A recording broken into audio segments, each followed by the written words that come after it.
tricky little tune. We're back at the Chet Atkins Convention, the CAAS, Chet Atkins Appreciation Society Convention in Nashville, Tennessee, at the Sheraton Hotel, Music City Sheraton. It's going on again, folks.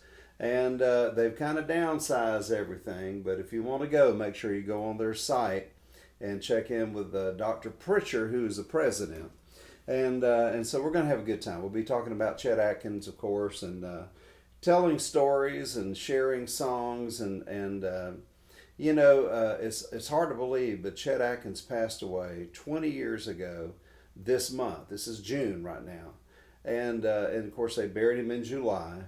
And so this will be the 20th anniversary. So it's a sort of a bittersweet time for all you Chet fans out there, and I'm one of you. But it's going to be a great time. And so I hope you'll come, make plans to be in Nashville, Tennessee. I'll be there on July the 9th, but I think it's the 8th, 9th, and 10th, I believe. But you can check on the CAAS website.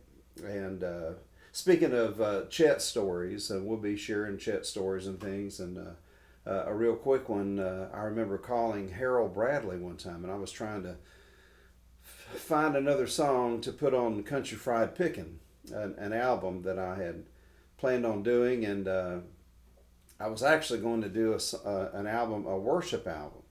And it just wasn't coming together at all. And I just switched gears at the last minute, and I was already booked. I think I had the studio booked, Sound Emporium, had Jimmy Capps there, Paul Franklin. Oh man, we had some great musicians. Stuart Duncan played fiddle, and of course Dave Pomeroy, John Gardner, and we had some great players. It was a blast. It was so much fun. But here's the thing. I asked Carol if he could recommend another song, and he said, well, Chet asked me one time about doing the same thing, if I could recommend a song for an album he was doing. Chet Atkins Goes to Hollywood, and he said, I said, do The Little Old Lady, and of course he ultimately recorded that song, and it became one of my favorite Chet songs of all time. And The Little Old Lady, the one I just played, and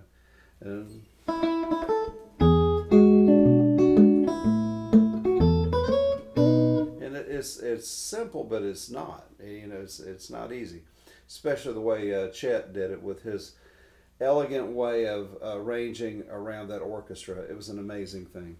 But anyway, it was Harold Bradley that recommended that he record The Little Old Lady. So that's just sort of a little Chet history lesson there for you. And of course, I didn't do that. I mean, it was sort of sacred ground, so I didn't put that on my record. But folks, I hope you'll make plans to be at the Chet Atkins Convention. Come see us. We're going to have a lot of fun.